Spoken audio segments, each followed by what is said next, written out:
홍구슬의 작가TV에서 한 달에 한 번 정도 기후변화 주제로 다뤄보려고 합니다.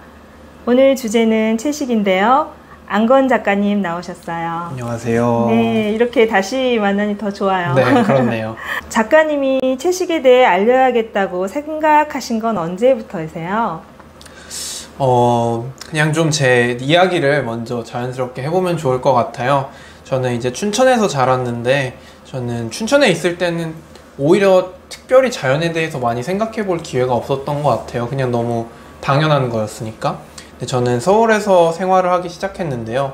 한 3, 4년 정도 전부터 이제 생각을 해보시면 어느 순간부터 이렇게 파란 하늘이 저희한테 익숙하지 않은 게 돼버렸죠. 익숙한 하늘은 좀 잿빛의 어떤 미세먼지가 되었는데, 저는 특히 또 기관지가 예민한 편이어서 미세먼지가 많은 날에 밖에 나가면은 이렇게 목이 아프고 따갑고 그런 거를 많이 느끼게 됐어요. 근데 든 자리는 몰라도 난 자리는 우리가 안다고 하잖아요. 그렇죠. 그래서 사실 처음에는 잘 몰랐다가 이렇게 미세먼지가 하면서 좋은 공기라는 걸 좀 잃고 나니까 오히려 자연에 좀 큰 관심을 가지게 되었던 것 같아요.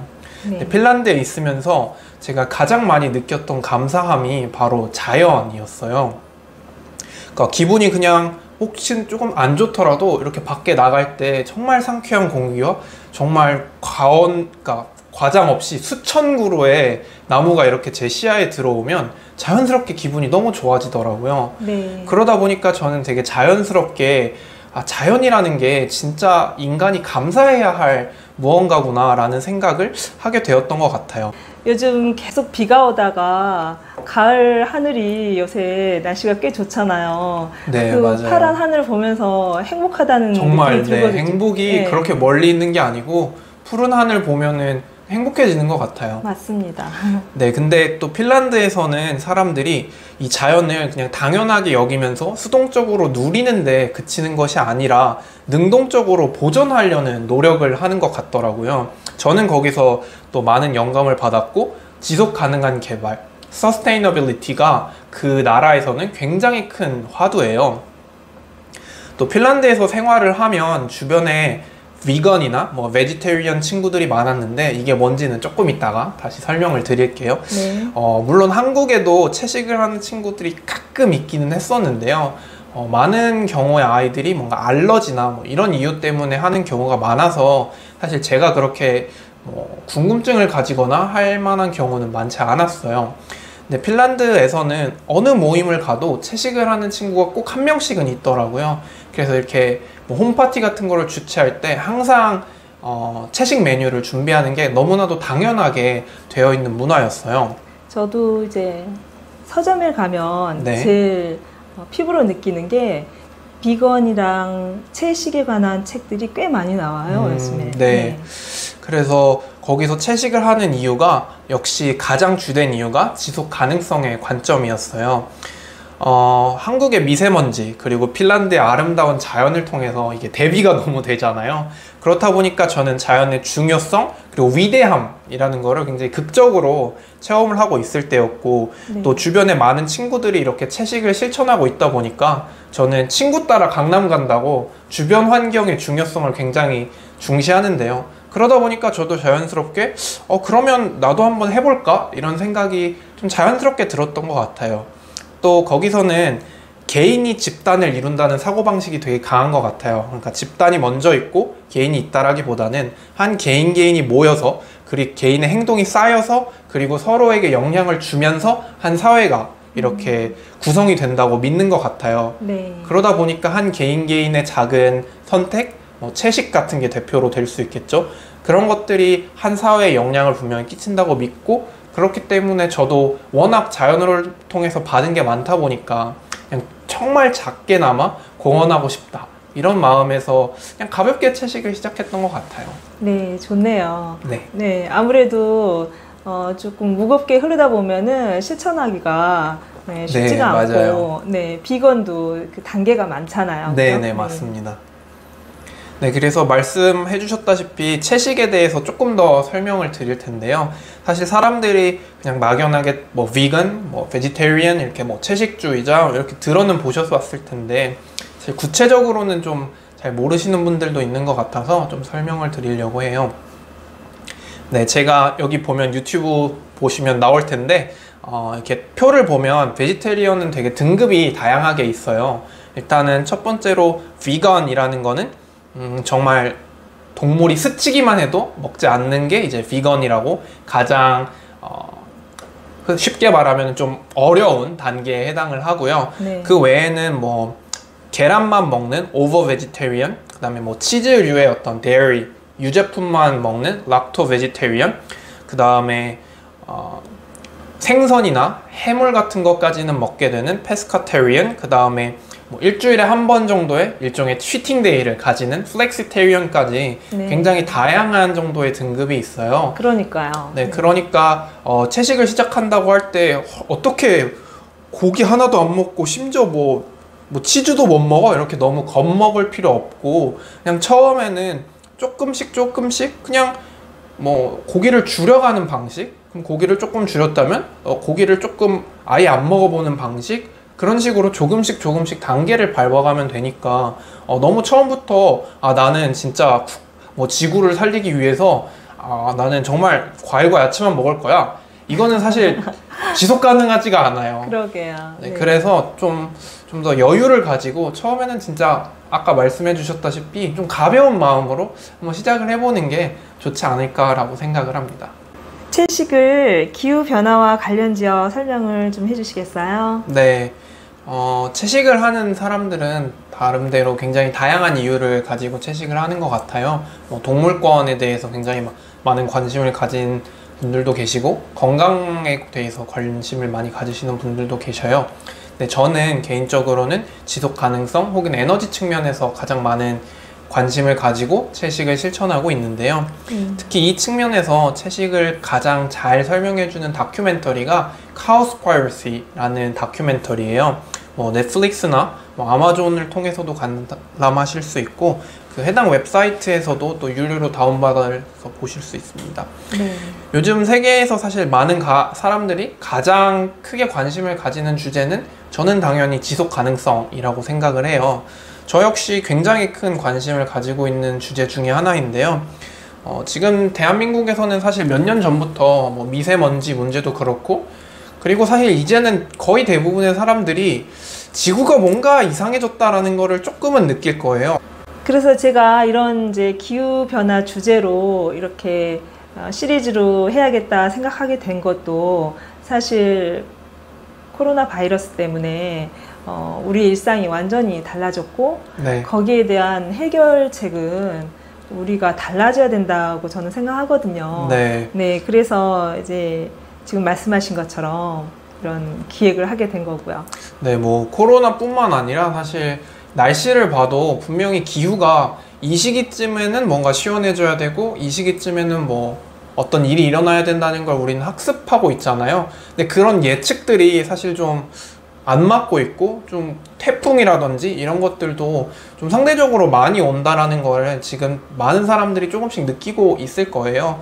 그런 측면에서 우리가 사실 지속 가능하게 과연 어떻게 이 지구를 계속 우리가 사용해서 우리의 후세한테 물려줄 수 있을까, 이런 고민은 사실 우리 모두에게 필요한 것 같아요.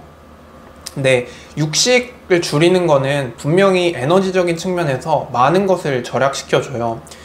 이거는 사실 되게 다양한 측면에서 설명을 할 수 있는데요. 혹시 뭐 공학적인 백그라운드를 가진 분이라면 엔트로피 2법칙이라는 거를 들어보셨을 거예요. 그거는 이제 모든 물리 현상은 무질서도가 증가한다라는 건데요. 그냥 쉽게 생각하시면 모든 에너지는 열 에너지로 낭비가 된다는 거예요. 단계가 넘어가면 넘어갈수록. 네. 그러니까 우리가 곡식 형태로 이거를 섭취하게 되면 상대적으로 적은 에너지가 손실되지만, 곡식을 가축에게 먹이고 그 가축을 먹이는 동안에 가축이 곡식을 섭취하는 단계에서 에너지가 많이 손실이 된다는 거예요.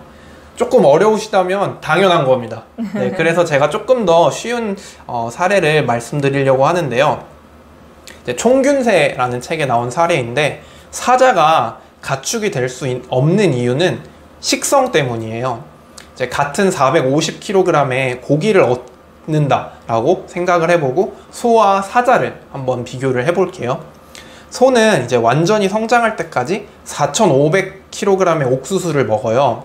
그러니까 450kg의 고기를 얻기 위해서 4,500kg의 옥수수가 필요한 거죠. 네. 근데 사자는 완전히 성장할 때까지 소 10마리를 먹어야 돼요.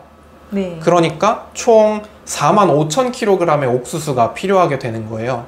그러니까 똑같이 450kg의 고기를 얻기 위해서 육식을 하는 사자의 경우에 10배의 에너지가 더 필요하게 되는 거죠. 중간에 단계를 걸치게 되니까요.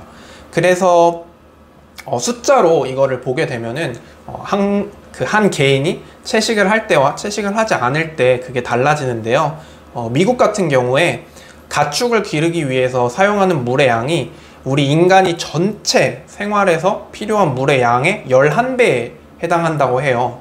또 그리고 한 마리의 소가 165명이 만드는 쓰레기의 양을 계속 배출을 하고 있고요. 또 육식을 하는 사람이 생존을 위해서 필요로 하는 땅의 넓이가 비건으로 이제 음식을 섭취하는 사람의 땅보다 18배. 네. 그러니까 육식을 하게 되면 결과적으로 더 많은 에너지를 사용하게 된다. 이런 거를 그냥 생각을 해주셨으면 좋겠어요. 네. 그런 측면에서 육식이라는 것이 에너지에 분명히 어떤 지속 가능성을 떨어뜨리고 있다. 이렇게 생각을 하시면 될 것 같고요. 식품 관련 전문가에게 들었는데요. 네. 기후변화를 완화시킬 수 있는 가장 영향이 크고 또 효과적인 방법이 네. 채식이라고 하시더라고요. 네. 예. 저도 그 점에 대해서 되게 동의를 하는 편인데요. 효과적이라는 측면에 대해서 우리가 한번 생각을 해볼 필요가 있을 것 같아요. 어떤 선택을 할 때 있어서 사실 그 선택으로서 오는 장점도 생각을 해야 되지만 당연히 그 선택을 함으로써 생기는 비용적인 측면도 우리가 생각을 해야 하잖아요. 사실 인간이 뭐 아무리 그렇게 좋은 게 있더라도 그게 너무 어려우면 사실은 잘 그걸 하기가 쉽지가 않죠. 근데 제가 생각했을 때는 사실 채식이라는 게 그렇게 어렵지 않은 것 같아요. 이게 처음에는 사실 우리가 고기를 먹는 것에 워낙 익숙해져서 그렇지 채식을 시작하다 보면 오히려 더 사소한 음식에, 그러니까 자극적이지 않은 음식에서 더 많은 맛을 느낄 수 있게 되고요. 그리고 육식을 하게 되면 제가 생각하기에는 오히려 우리가 먹는 음식들이 단순해지는 것 같아요. 대신에 채식을 하게 되면 조금 더 어떻게 하면 더 풍요로운 맛을 낼 수 있을까? 이런 고민을 하게 되고, 저 같은 경우는 주로 제가 많이 음식을 해 먹는데요. 그러다 보면 그냥 자연스럽게 뭐 두부라든지 아니면 뭐 유부, 버섯 이런 종류의 음식들을 그냥 레시피만 찾아보면 되는 거거든요. 그래서 요리도 좀 하시나 봐요. 아, 네. 제가 핀란드에 있을 때부터 사실 핀란드 같은 경우는 물가가 너무 비싸서 뭘 사 먹을 수가 없어요. 근데 저는 먹는 걸 너무 좋아해서 이게 너무 먹고 싶은데 사 먹을 수 없으니까 그래서 다 이제 유튜브 찾아가지고 이렇게 요리를 시작을 했죠. 한국에 와서도 제가 요리를 꾸준히 하고 있는데 그냥 채식을 할 수 있는 요리를 많이 알게 되면은 사실 채식을 하는 게 그렇게 많은 사람들이 생각하는 것처럼 어려운 일은 아니다. 이런 얘기를 꼭 제가 이 동영상을 통해서 전달해 드렸으면 좋겠어요. 지금 얘기하신 것처럼 오늘 바로 우리가 실행할 수 있는 한 가지 방법을 추천해 주신다면 어떤 거? 제가 이제 뭐 채식에 대해서 관심을 가졌을 때 제 친구들이 이제 해줬던 이야기이기도 하고, 또 제가 제 친구들에게 채식에 관심을 가질 때 많이 해주는 이야기이기도 한데요. 네. 아까도 잠깐 말씀드렸지만 절대 처음부터 거창한 목표를 세우면 안 돼요.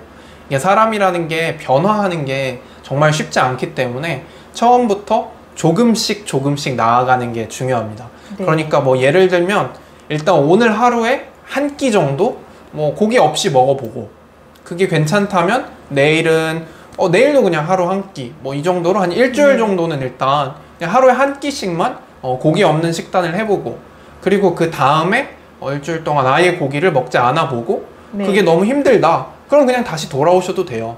그냥 처음에 조금씩 해보면서 이게 생각보다 내 생활에 그렇게까지 큰 문제를 가져오지 않는구나 라는 걸 하시면서 처음부터 뭐 강한 의지를 가지고 정말 모든 고기를 다 끊어내겠다 이렇게 생각하실 필요도 없고요. 그러면 정말 중간에 힘들어서 그만두는 경우도 많다고 들었거든요. 네. 그리고 또 채식주의라고 해서 막 무조건 나는 고기를 절대 먹지 않아 이렇게 융통성 없이 하시는 것도 사실은 대한민국 사회에서는 좀 현실적으로 힘든 것 같아요. 그래서 저 같은 경우도 채식주의자라고 말은 하지만 뭐 간헐적으로 육식을 합니다. 대신에 저는 육식을 최대한 줄이려고 노력을 하는 거지 네. 육식을 무조건 안 하다 이렇게 하는 거는 좀 힘들더라고요. 네. 그러니까 우리가 신경을 써야 되는 거는 육식을 줄이는 방향성이지 반드시 육식을 끊어내야 한다 이렇게 생각을 하지 않으셨으면 좋겠어요. 네. 처음부터 하루 한 끼. 네, 하루 한 끼부터 그렇게 한번 시작을 해보시면 생각보다 이게 좀 할만하고 또 저는 또 개인적으로 제 이야기를 추가해서 드리자면 저는 원래 좀 위장이 좀 예민한 편이에요. 그래서 항상 좀 뭐 먹고 나면은 소화도 잘 안 되고 좀 이렇게 속이 더부룩하고 이런 거를 되게 오랫동안 많이 느꼈었는데 채식을 시작하고 난 이후에는 그런 게 정말 다 없어진 것 같아요. 이게 아무래도 좀 가벼운 음식을 항상 먹게 되다 보니까 확실히 뭐 밥을 먹고 나서 졸린 것도 덜 하고 그 다음에 오히려 생활을 할 때 에너지도 더 많이 저는 개인적으로 느껴지는 것 같아요. 그러니까 자신의 건강을 위해서도 충분히 도움이 되는 선택일 거라고 저는 믿기 때문에 오늘부터 하루 한 끼 채식을 한번 시작해 보면 좋겠습니다. 좋습니다. 저도 동참할게요. 네, 감사합니다. 오늘 좋은 정보와 도움 말씀 주셔서 감사하고요. 네. 홍구슬의 작가TV 구독, 좋아요도 부탁드립니다. 네. 고맙습니다. 감사합니다.